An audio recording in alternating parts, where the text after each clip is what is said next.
Hello दोस्त, नमस्कार। मेरा नाम कंचन कुमार, देख रहे हैं आज केकेबी कंचन कुमार बिहार वाला। आज मेरे सामने जो शख्स है किसी पर्चे का मोहताज नहीं है और कुर्था विधानसभा के प्रत्याशी के रूप में मैदान में है। मैं जानने का प्रयास करूंगा कि आज जो आप ग्राम सभा लगाए हैं, जो बैठक लगाए हैं, किस मुद्दे के लेकर लगाए हैं सर? देखिए, सबसे पहले तो मैं आपको धन्यवाद देता हूँ। आपका चैनल को, कंचन कुमार बिहार वाला के चैनल को मैं धन्यवाद देता हूँ। और आज का जो बैठक जो है वो अहम बैठक है। आगामी बिहार विधानसभा कुर्था के सफल हम कैसे बनाएं, इसके लिए हमारे कुर्था विधानसभा के क्षेत्र के अंदर इस्माइली गांव के हम अपने पार्टी साथियों के द्वारा एक बैठक किए, जिसमें इस बैठक में मुख्य निर्णय विषय बिंदु यही था कि इस कुर्था विधानसभा को हम लोग सफल कैसे बनाएं। सर, आपको जिज्ञासा कैसे जगा कि हमको विधानसभा का चुनाव लड़ना है? देखिए, सबसे पहले हम तो शोषित समाज दल से जुड़े हुए हैं। हम शोषित समाज दल के एक राष्ट्रीय समिति का सदस्य हैं। हमारे जो नेता है वो परिचय का मुहताज नहीं है।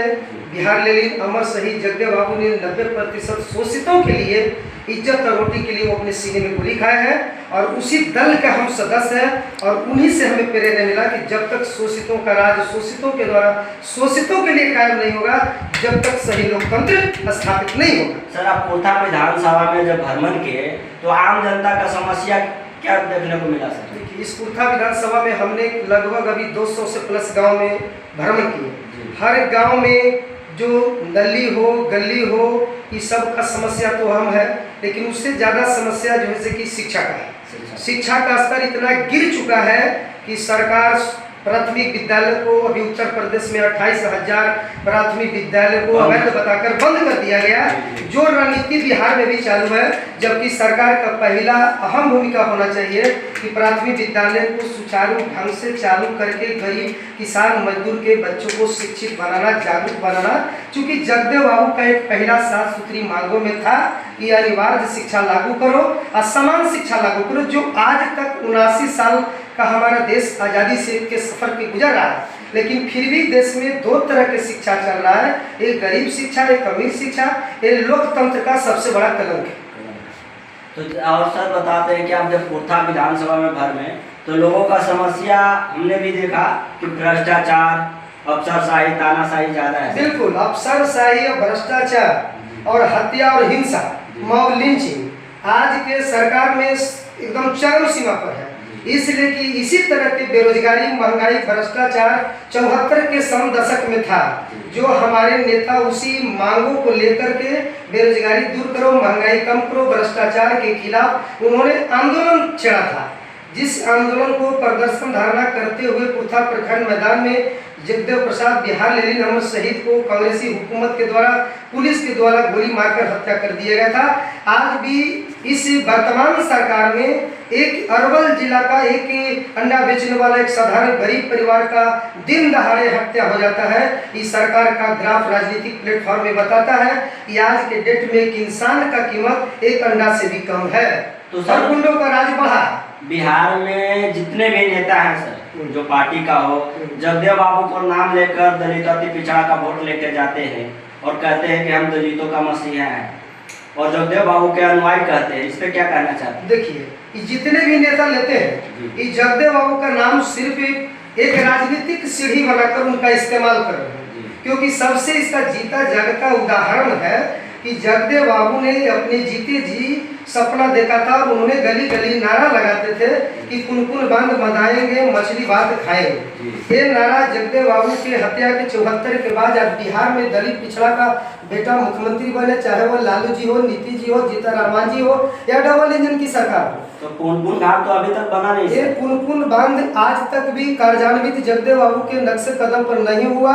इसलिए सारे नेता जो है ये झूठ का राजनीति कर रहे हैं, फूट का राजनीति कर रहे हैं, लूट का राजनीति कर रहे हैं, क्योंकि जगदेव बाबू का सिर्फ सीढ़ी बना के इस्तेमाल कर रहे हैं। अंतर इतना है कि जैसे गांव में एक भूमिहीन जमींदार के यहाँ 3 किलो मजदूरी पर बनिहारी करता है, उसी तरह आज दलित पिछड़े के जो नेता है, ये भाजपा कांग्रेस जैसे पार्टियों में ये शोषित जो मनुवादी पार्टियां हैं, जो पूंजीवादी पार्टियां, उस पार्टियां में पटना में, लखनऊ में, दिल्ली में बंगला पर एक गाड़ी पर सिर्फ राजनीतिक बनिहारी कर रहे हैं। सर लेकिन जो कुर्था विधानसभा में जो पार्टी के दल आ रहे हैं उनके पास तो पैसा पावर हर कुछ है सर, लेकिन आपके पास तो नहीं है, तो कैसे टक्कर दे पाइए? देखिए, सबसे बड़ा चीज होता है कि इस चुनाव में लोकतंत्र में पैसे का कोई अहम भूमिका नहीं है जी। लेकिन आज के डेट में इस लोकतंत्र को कलंकित करने के लिए सभी पार्टियां धनतंत्र का इस्तेमाल कर रही है और चुनाव को भ्रष्ट तरीका से चुनाव जीतना चाहती है, क्योंकि जब वो 10 करोड़ 20 करोड़ पैसा खर्च कर रही है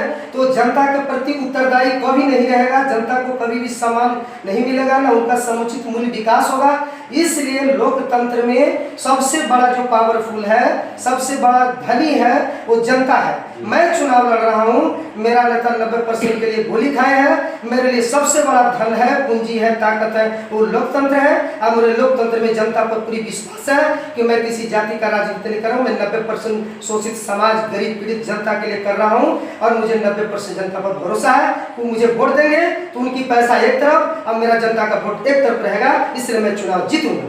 सर आपका मुद्दा क्या रहेगा सर? हमारी मुद्दा रहेगा सर्वप्रथम शिक्षा, अनिवार्य शिक्षा और समान शिक्षा लागू करो और जनसंख्या के अनुपात में शैक्षणिक और सामाजिक आधार पर आरक्षण लागू करो और सभी पुस्तकालय में और दलित छात्रावासों में बाबा साहब डॉक्टर बी.आर. अम्बेडकर के पुस्तकालयों को लागू करो, बटाईदार बिल लागू करो, इंसानी बस्ती बसाकर निरादर और दरिद्रता को एक साथ नाश करो और उसकी 5 साल के अंदर उसकी रोजगार की गारंटी करो और 7 साल में असिंचित भूमि को सिंचित बनाओ। यही मेरा मुद्दा रहेगा, शिक्षा, स्वास्थ्य, रोजगार, सिंचाई, बिजली, भ्रष्टाचार मुक्त व्यवस्था। जी। तो सर नीतीश कुमार आजकल महिलाओं को 10-10 हजार रुपया दे रहे हैं, इस पे क्या कहिएगा? देखिए, नीतीश कुमार पैसा देकर गरीबों को मजाक उड़ा रहे हैं, क्योंकि लोकतंत्र में सबसे बड़ा चीज शिक्षा है। अगर समाज को समान शिक्षा मिल जाएगा तो उसके घर में बेटा पढ़ लिखकर doctor, engineer, master, IAS, IPS बनेगा तो उसके यहाँ 5 किलो अनाज की जरूरत नहीं पड़ेगा। जैसे मोदी जी मन से बोलते हैं तो मैं 81 करोड़ जनता को 5 किलो अनाज देता हूँ, ये देश के जनता के साथ मजाक है। मैं कहता हूं कि उसको 5 किलो अनाज नहीं दे करके आप समान शिक्षा लागू कर दीजिए, उसके लिए स्वास्थ्य फ्री कर दीजिए, एजुकेशन फ्री कर दीजिए और भ्रष्टाचार पर अंकुश लगा दीजिए, जो किसी इंसान का हत्या न हो। अगर हत्या किसी का हो तो CBI से जांच के द्वारा 30 दिन के अंदर उसको न्याय मिलना चाहिए। अगर ये चीज सरकार लागू करती है तो देश का तरक्की विकास होगा।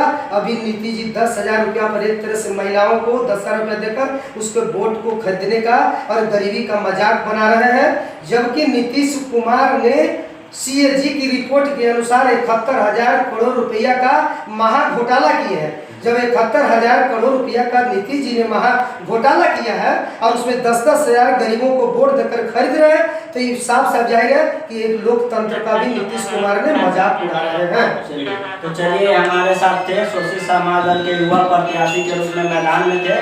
चलिए यहाँ पे कुछ और भी लोग हैं, हम उनसे बात करने का प्रयास करेंगे। सर क्या नाम है सर आपका? मेरा नाम चितरंजन सिंह है।